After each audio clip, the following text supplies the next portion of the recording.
Okay.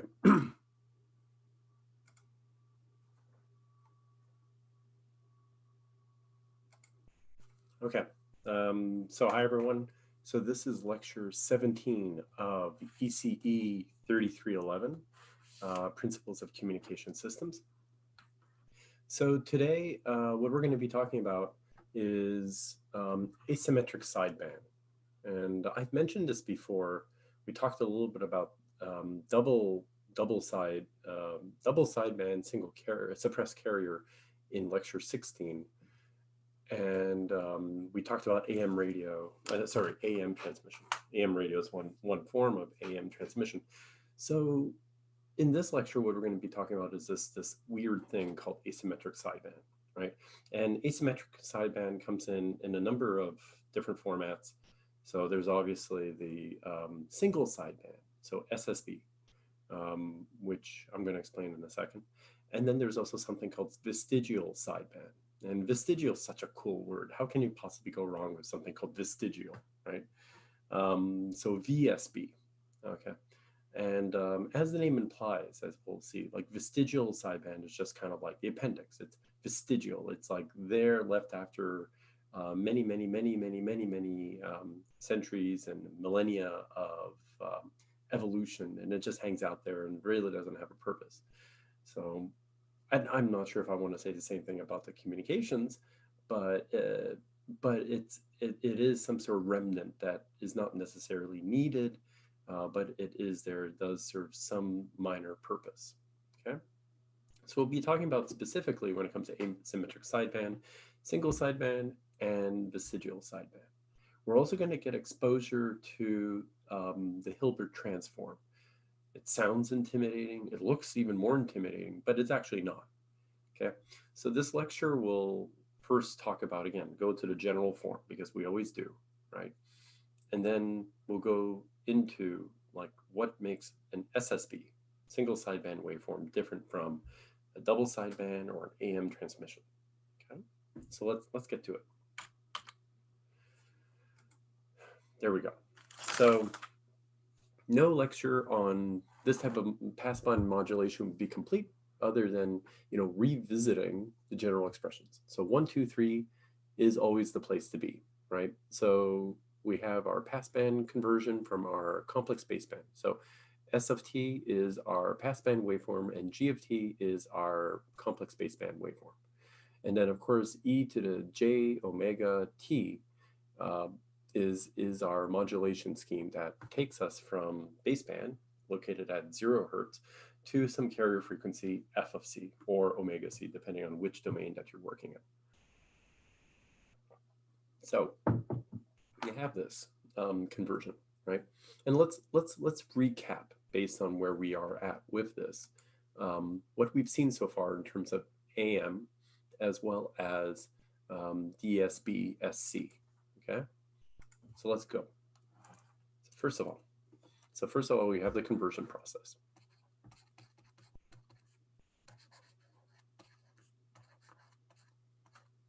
Right.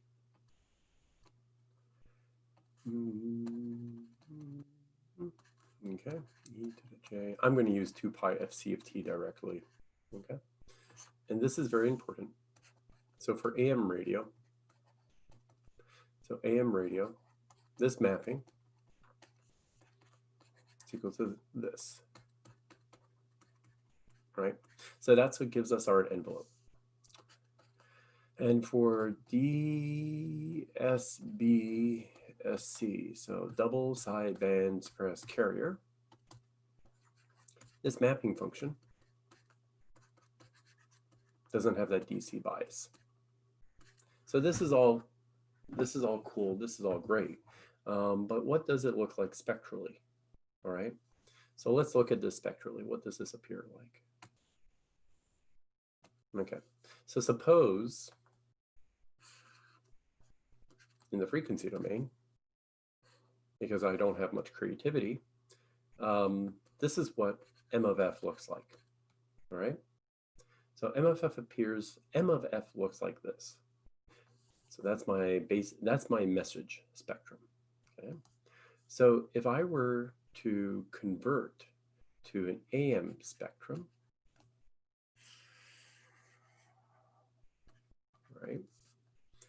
And let's say that's still 0. What I'm going to have for AM is something that looks like this.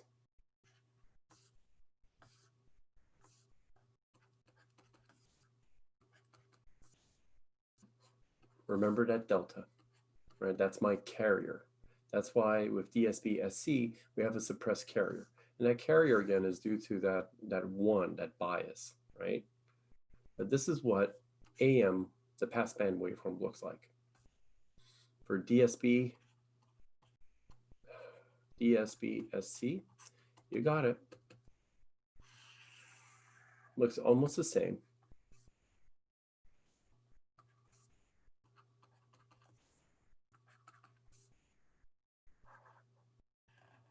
But no carrier.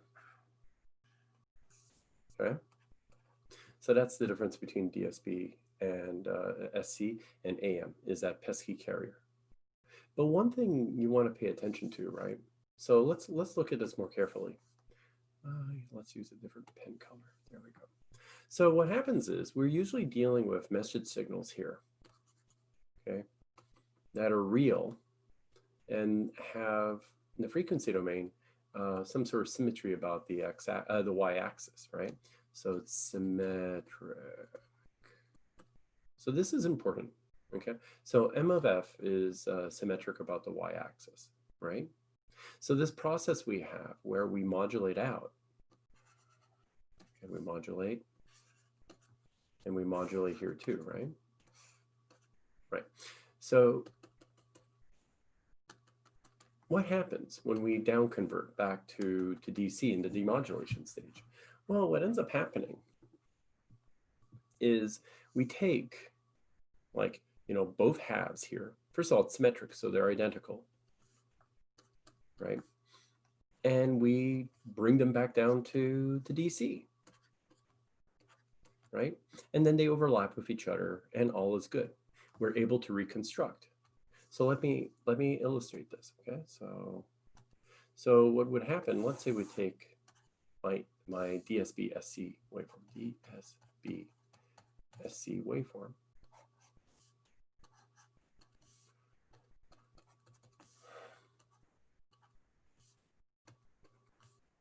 Okay, and what we would do,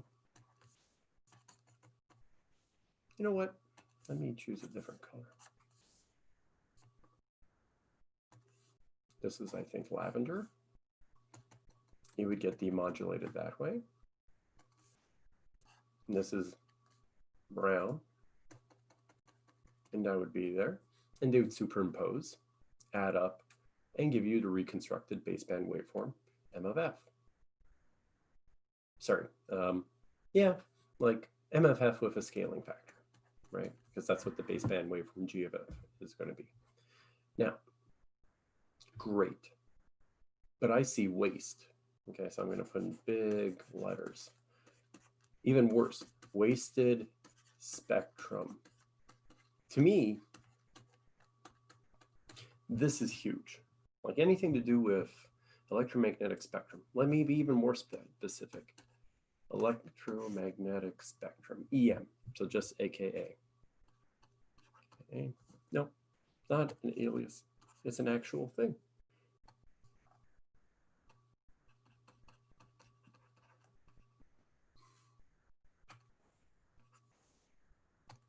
Electromagnetic, because that's what EM stands for, electromagnetic spectrum. And you might say, how so? Well, this is what Wyglinski thinks. So if I wanted to create multiple DSB-SC waveforms, right? So let's say I have one at minus FC1, minus FC2, minus FC3. And I have their mirror images here, right? So that would be FC1, FC2, FC3. And we boop, boop. Let me redraw because boop, boop, correct. And I would have its mirror here, boop, boop, correct. And then I would have this guy, boop, boop, boop, boop. correct. And then lastly, boop, boop, boop, boop. Awesome. And both of them are at 0. I mean, at these frequencies. Now, is this efficient? So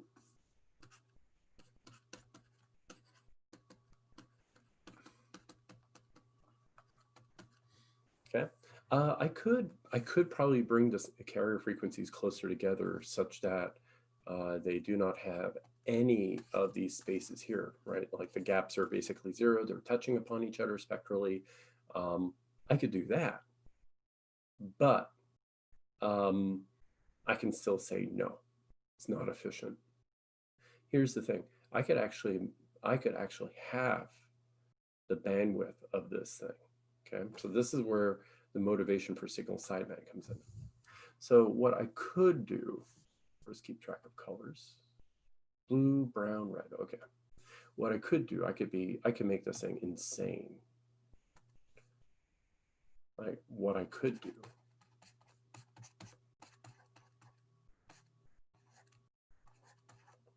is the following.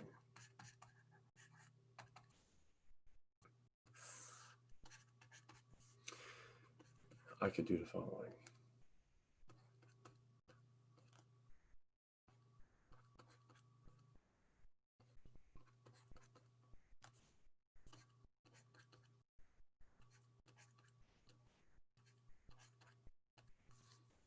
And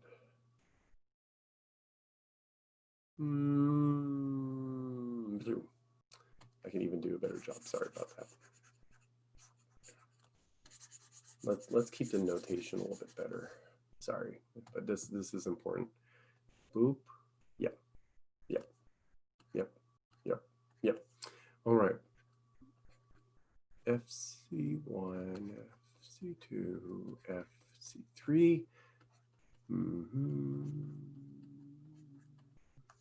All right. Yeah, I forgot non-artist. Yeah, I only draw half of that frequency. I only need half, right? I'll show you why. And then the last guy. Because what I do is if I engineer this correctly, what I could do is the following. So first of all, how do I bring one of these things down to baseband? Let's say I take the brown one. So I bandpass filter it out. I mean, again, on a class test, this would be golden, right? As a question, I would bandpass filter. And I could ask, I could say, okay, what should be the cutoff frequencies for the bandpass filter to extract out that one waveform? And you would say, well, it should be between minus FC2 and, FC1 to minus FC2. And you would be correct. And over here would be the positive version of that. Okay, cool beans. Then what do I do? Well, what I would do is then I would demodulate. So let's say I call this lower half. Lower half. And I call this upper half. And I would demodulate it in such a way such that lower half ends up here. Ugh, angle's wrong. Stop being a perfectionist. I get that. And then this goes there. Da, da, da, da. I get my M of F. So you see what I'm trying to do? What happens is I got that symmetry at baseband. So why do I need to carry that symmetry up to passband when, wait a minute, I have symmetry at the other frequency as well? Can I do a sandwich deal where I take only half of that spectrum, move it to negative frequency, half of that spectrum, move it to positive frequency, and then have a reverse demodulation process that brings those two halves together to reconstruct the original signal, right? The original signal spectrum. That is signal the single sideband or SSB type of modulation, right? I don't waste at all spectrum when I go from the baseband to the passband. If it's a passband, whatever is at the carrier frequency is unique. But then when I bring down back to baseband, it reconstructs the form M of F, which is the original signal, not distorted. Okay, so this is the premise. This is the premise behind single side band. Single side band. Okay, so the trick here is to be coming up with a mathematical expression, a conversion process that maps M of T into a complex baseband representation that allows for itself to extract out the M of T waveform into unique upper and lower half frequency representations that, when you demodulate, magically come back together to form M of T. That's the goal. That's the goal here. All right. So for that, we need to actually look at the Hilbert transform. Okay. So this here. So okay. So at the end, what's the big savings? Okay. So sure, it's going to be complex, and the math is going to be annoying, but I use half my spectrum. I can fit 3 more message signals, okay, in the lower frequency and the upper frequency. That means I can accommodate 3 more messages simultaneously across different frequencies at the same time for the exact same spectrum as I would have for double sideband. So again, you might say, so what? The thing is, spectrum is finite. Usable spectrum is finite. So having an advantage where you're trying to increase capacity, especially when you double it, is huge. And you might say, okay, you know, but single sideband, where is it used? Well, that's not really the point, because the thing is that if you design something like a 5G network, every last bit of a dB increase in performance counts, because that's additional revenue that goes into, like, you know, that your company that you're working for gets, right? Because that's more customers that pay, right? All right. So let's actually switch to the slides for a minute, because there's the math equation I want to bring up. Okay, so general expression. We talked about single sideband. How do you make this magical passband signal that uses 50% less spectrum? Okay, so there's some terminology. So first of all, there's something called, like, you know, so we talked about single sideband, SSB, and then we talked about upper single sideband. That's that half that appears. I called it the upper half. The proper terminology is USSB, upper single sideband. And then there's oh shucks. Yeah. I take it back. No. So so there's the upper half and lower half, but there's also things like there's this terminology here called USSB and LSSB. And you might say, what the heck is that? So what happens is is the following. So it's all about what half you keep, right? So I could be sneaky, right? And so I'll show you. So first of all, definition: upper single sideband means that your frequency is 0 for anything below the carrier frequency. And I say, wow. And lower sideband is 0 for upper. What the heck is Wyglinski talking about? Okay, now that I'm having a conversation with myself, let me show you. Okay, so USSB is this. So again, premise, message signal. Let me draw it again. Message signal looks like this. M of F. So upper sideband, let's say here's my FC, here's my minus FC. Upper sideband means that I have that. So anything below, anything above minus FC, all and below plus FC, this is all 0. Okay, let me be more, use a less crazy. Yeah, so all of this, that's all 0. There should not be any copies of M of F anywhere, right? And then the reconstruction is actually relatively easy. All you need to do is then take this half, dump it here, and take this half and dump it there. And what you'll get at the end of the day is something that looks like this, correct? Okay, cool beans. Now, there is lower sideband. This is a little bit more counterintuitive, but it's a fun way of also doing it. What you could do is this.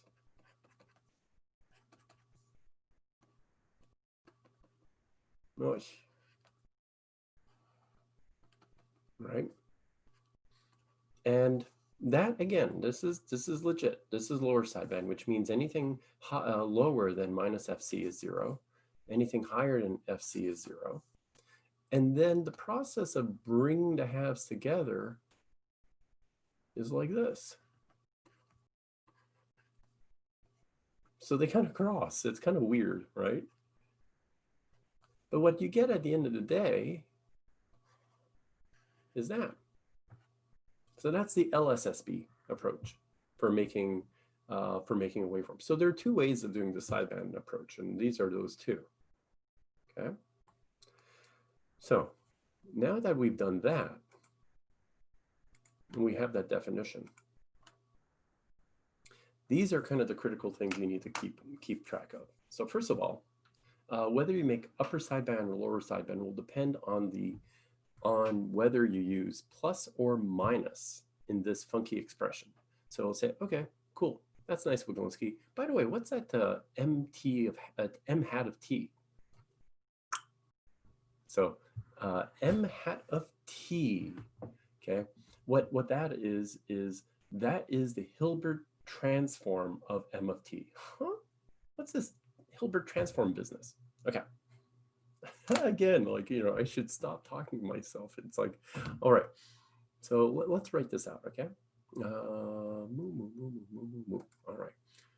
Just want to make sure I got the math right. Otherwise, I'm going to be like, so very important to create, you know, the baseband representation. Now, to create G M of T for single sideband. Okay, the waveform is this. So AC, okay. Then it's M of T, okay, still cool. Boop, J, we know that that's a complex number, right? And then M hat of T. Okay, so this is great.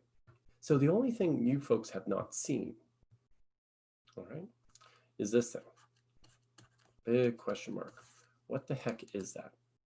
Well, that is, I would say, that, like, you know, even when I was doing this course many moons ago, 1996, yeah, that's when, 1996 or 97. It was 2 decades ago, okay. But I remember this thing freaked me out. I'm like, oh my god. So and then, oh my god, this is even worse, right? So this is the Hilbert transform. Right, so this is so the Hilbert transform, right? Let me write it out. Again, this is quite a nice thing if you want on a class test, right? So this guy, right? M hat, come on, there we go, is equal to M of T convolved with H of T. Okay, and again, what the heck is H of T? So that is the Hilbert transform. Okay, so H of T here is equal to pi over T. Now, you'll say, oh boy, like if, let's say as an aside, how the heck, and please, please, please don't do this on a class test unless I explicitly ask you folks to do it, but please don't do this otherwise. If you had to do this, right, which ultimately you have to do this, like yeah, I don't want to see that, especially if it's like an hour-long class test. I really don't want to see that. So here's the thing. This is 100% the reason you should all be comfortable with the frequency domain, because the frequency domain, okay, if you do the Fourier transform, is so beautiful. It's this, minus j when the frequency is greater than 0, and j when the frequency is less than 0. So spectrally, how does this look like? Looks like this, folks. So it'll look like, let me draw in a different color. Mu, mu, mu, mu, mu, mu, mu, mu, mu. It's going to look like this. J minus j. It's going to look like that. That's what the response you'll get for h of f. Why am I telling you this? Because what happens is when you solve, let's say we go back and we want to solve for mu. Let's say this thing, and it's like, oh my God, like Wyglinski, absolutely, this is crazy. I can't solve that. This is exactly why we've done discrete time and continuous time signals and systems. And then the introduction was all just Fourier transform land. Because what you first do, but the first thing you do is you convert to the frequency domain. So boop, Fourier transform. So now you have m hat of f is equal to m of f times. Remember, convolution and time is multiplication frequency. This, depending especially on what m of f is super, could be super, super easy, right? And then what you do, inverse Fourier transform that, okay, to get your time domain response. So if I don't goof, I'll be able, what I intend to do is, like, if there's a class test or anything, I'll choose an m of t if you're asked a problem like this to say, okay, here's an m of t that if you convert into the Fourier transform, so in the frequency domain, so first of all, I'm going to choose something that probably transforms very nicely, and then you apply this Hilbert transform, and then you take the inverse Fourier transform back, you get something that's very elegant. Because then from there, what you could do is you can make your mapping, right? And this is your single sideband baseband signal. It's going to be equal to this, plus or minus, depending if it's upper or lower sideband. Okay. So that's what, so ultimately you get that. And then from there, right, if you apply that real operator and all that jazz, you know, so basically that's equation 1 from this lecture. So that's lecture 17. That's 17, not Z. Lecture 1Z. What you get is S of t, the passband signal, which should look like what I've been drawing. Right. So let's actually do an example. So mu, here's an example. So this should be a relatively nicely cooked one. Oh, I hope so. Example. So suppose you're given this.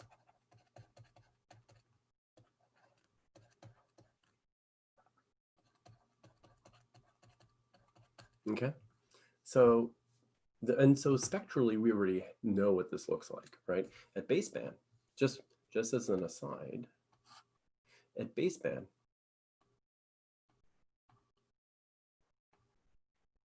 this should look like this. Why did I write 2? Silly me. should be f1. Now, this is actually very important. So this is still a baseband signal because what I would like to do, okay? So here's the thing. So if I did if I convert this through double sideband suppress carrier to make an S of t, and this S of t operates at Fc, what will this look like? Remember, treat this as those generic triangles that I've been representing M of f, correct? This is your M of f. It's 2 deltas. What this will look like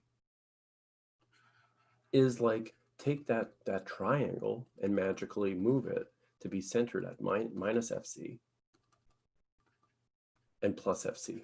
But in reality, what you've got is delta, delta, delta, delta, right? And this is going to be F1 there, F1 there, F1 there, F1 there, correct? All right. Now, again, you could see the total waste here in terms of spectrum. Why do we need 2 deltas when 1 suffices at passband? And then when we reconstruct everything, we can recover M of f very nicely just with half of that information. Very good point. So this is now why we use SSB. So the first step, okay, is to create M hat of t. So to create M hat of t, what you'll need to do is you need to take M of t and convolve it with H of t. So that would be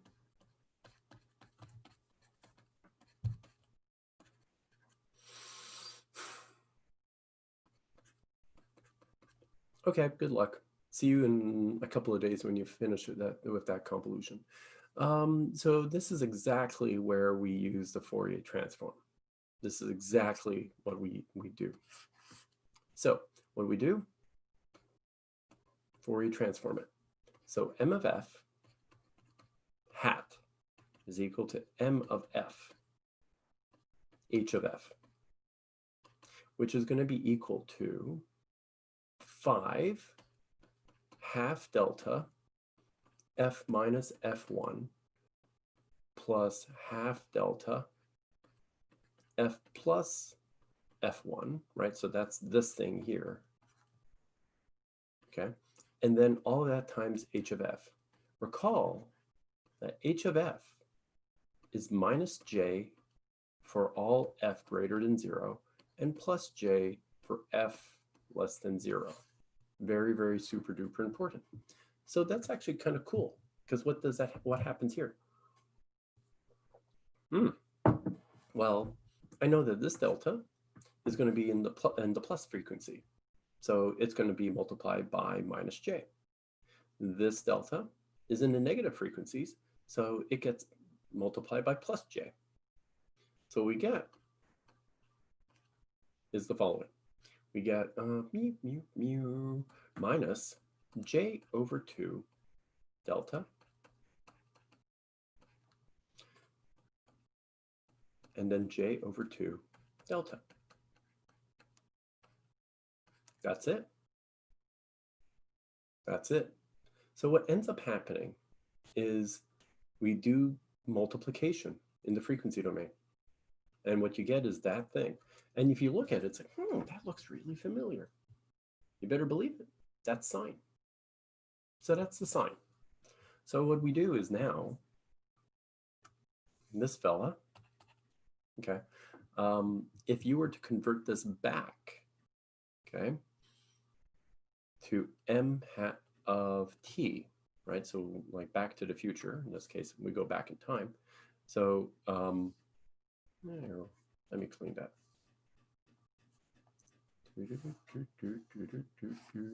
So we take this and now do the inverse Fourier transform. We get overso.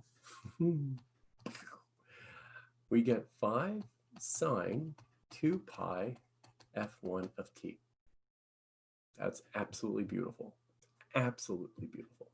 Now, better yet, therefore, in case, people were asking me what the heck is like, the three dots, is it like an alien footprint, like or handprint, like, aliens with like three fingers and stuff?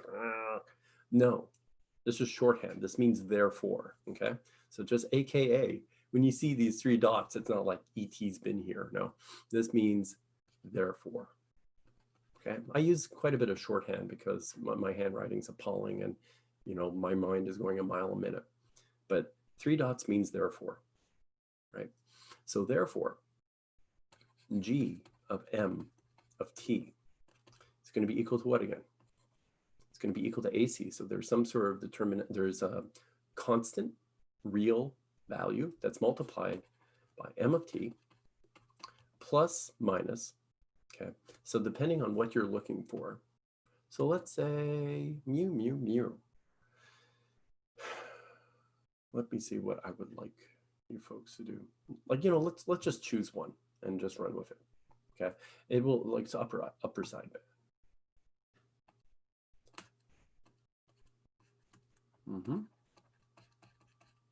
So now this mapping is equal to 5 cosine 2 pi f1 of t plus j 5 sine.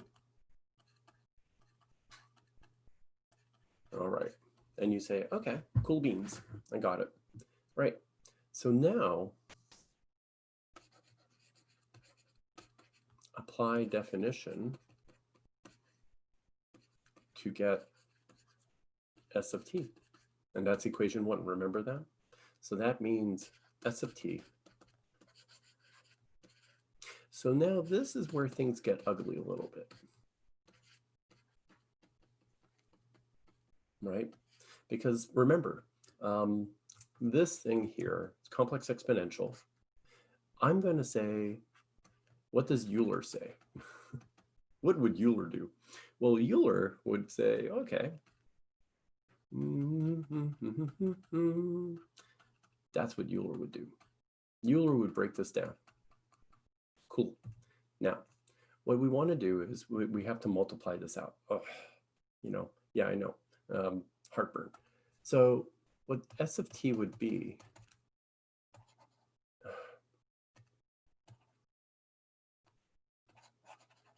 yeah, that's it. So you would actually multiply things out. So first of all, I would do AC. I would do 5AC cos 2 pi f1 of t. And did I do minus or plus? Plus. Plus j sine 2 pi f1 of t. Okie dokie. And then Euler said cos 2 pi fc of t plus j sine 2 pi fc of t. Okay, so first of all, I would take this thing out, completely out of the real, so because it's just a constant and it's not complex. So now what I do is the fun part. So let's say I have 1, 2, 3, 4. So I would first of all multiply 1 with 3, then 1 with 4, then 2 with 3, then 2 with 4. Almost sounds like a dance. And so if I did that, what I would get is something like this. I would have cosine 2 pi f1 of t, cosine 2 pi fc of t. Then I would have cosine 2 pi f1 of t. And don't forget now it's against a complex. So it would be j, and it would be sine fc of t. Then I would have j sine 2 pi f1 of t, and then cosine fc of t. And then the last fella would be actually not even a plus, it would be a minus. Minus sine 2 pi f1 of t, sine 2 pi fc of t. All right. So I've got this. That's great. Now, through my great wisdom, what I can see here right away is I could leave those out because those are going to be complex value. They're going to be imaginary. And this is a real operator. So from then on there, 1 and 4, 2 and 3 can be omitted.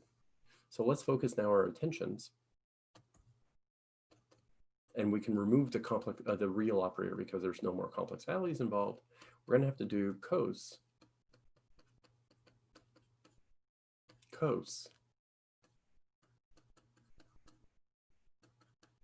Okay. And we have to do sine.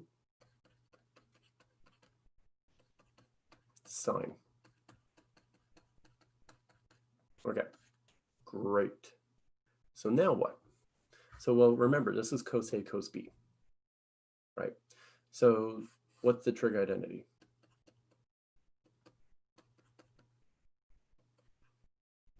So trig identity for cos A, cos B, it's going to be equal to, I think, half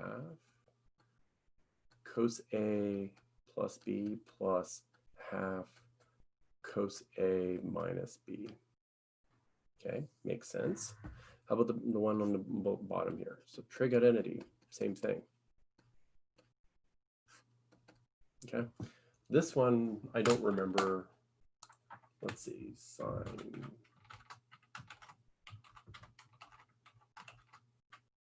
Oop.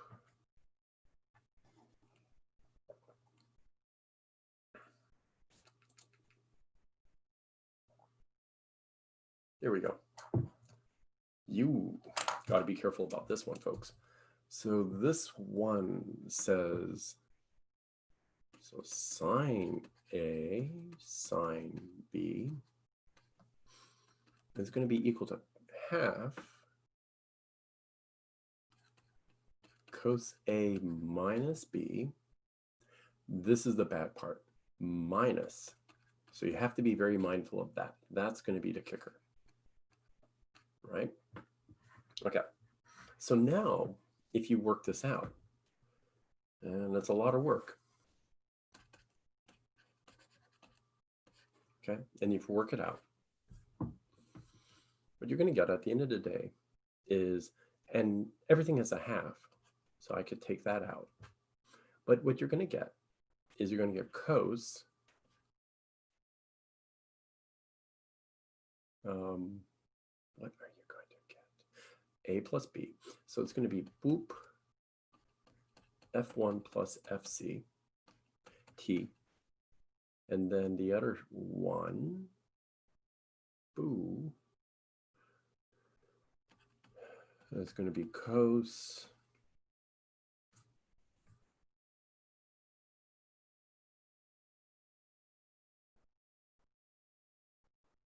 it's going to be a half F, I should do this, yeah, and there, that's a 1. FC minus F, yep. Yeah, oh my God, it's just like keeping track of all these things. Here at this end, this is going to be very important. It's going to be plus cos.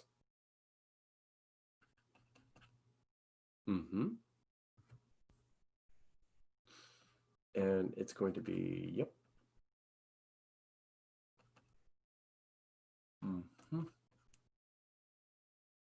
And then minus, wowzers. And what's going to end up happening, remember that this is all minus this guy here. So in fact,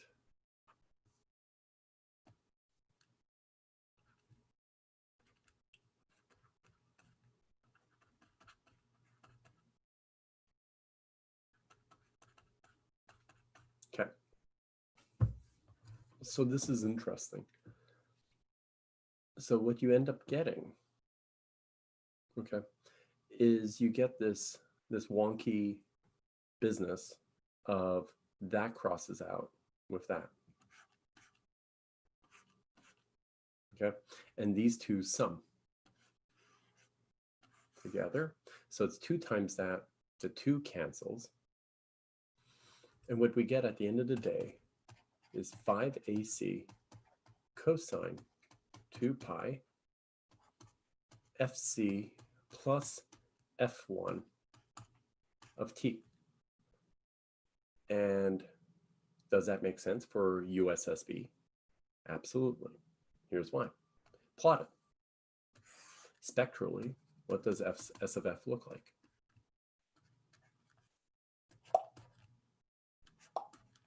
So here, that's your FC, minus FC, and that's plus FC. Yeah. And this goes from FC to by F1 and F1. And if you demodulate, you get minus F1, F1. So this would be, if you were to draw, you know, the triangle diagram again.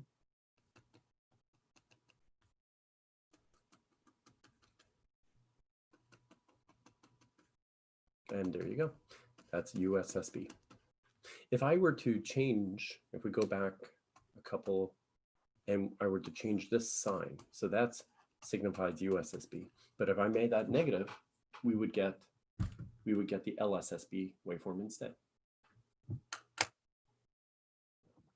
So that, okay, folks, is a kind of a detailed workout of an SSB signal being generated using the Hilbert transform. Now,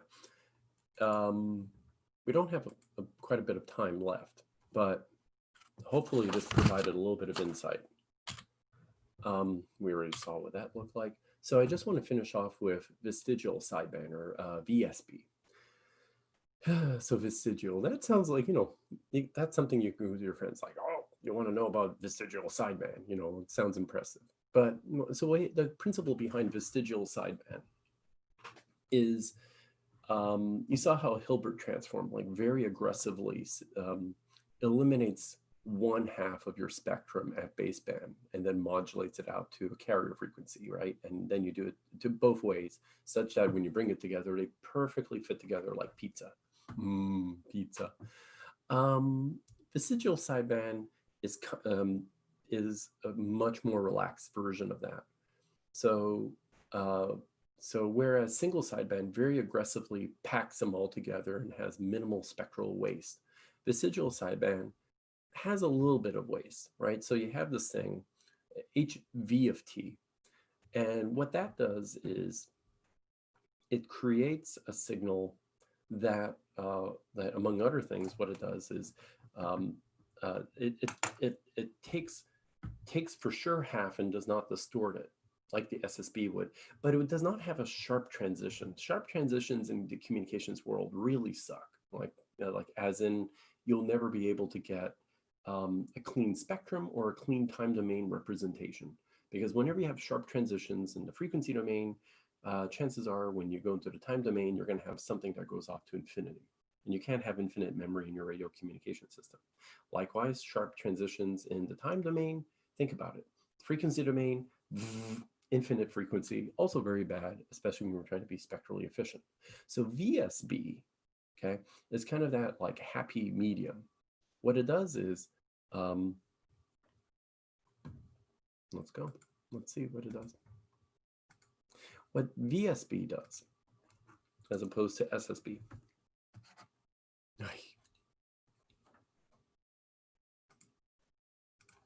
There we go. What VSB does, okay, instead of this, because again, sharp transitions are bad news, right? Sharp transitions. So this is your SSB.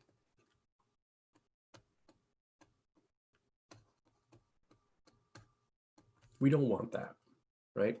So rather, what VSB does, it's not 100% full spectral waste, right? Like in the double sideband, but you have this And then you have something that's like, so let's say, you know, this is minus FC minus F1, and this is minus FC plus F1.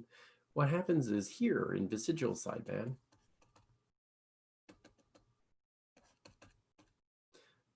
here's where it would be minus FC plus F1. You don't go all the way and use up all the spectrum, but you're not sharply transitioning at the carrier frequency either. So it's kind of this halfway point. So that way you have something more gradual and prevents any sort of like unpleasant sort of spectral out of band emissions or anything that, you know, we're trying very aggressively to avoid whenever we design a communication system. So really these things, I don't, like if you were to get something on a class test or anything like that, chances are it's going to be super simple, or I will give you this. So, you know, just like the Hilbert transform, vestigial sidebands are also defined by some sort of impulse response. And really the main requirement for having a VSB type of signal is the following. Is that it must satisfy this constraint, right? So the VSB signal, if you were to frequency shift it, okay, and add them together, must be equal to a constant. Kind of sounds like the Nyquist criterion for zero SI, but in reality, what happens is when you combine these two things together, right? When you sum them up, they got to be equal to a constant right across the band, right? Otherwise, something's very wrong. Okay, so in this lecture 17, we covered very importantly the topic of single sideband communications. We went through a very, like, it was a very simple formulation, and you're going to see that, like, you know, like I don't want to give like really crazy waveforms and it's like, okay, have at it. But in detail, go through the creation of a single sideband transmission based off of the definition using the Hilbert transform, and in order to create a complex baseband signal, that single sideband, and then afterwards use the definition to create a passband waveform and look at like how the spectrum appears compared to a double sideband equivalent. And then we touched a little bit upon vestigial sideband and the fact that it does exist out there and there's a variety of ways of creating it. So with that, that concludes lecture 17 of ECE 3311, Principles of Communication Systems.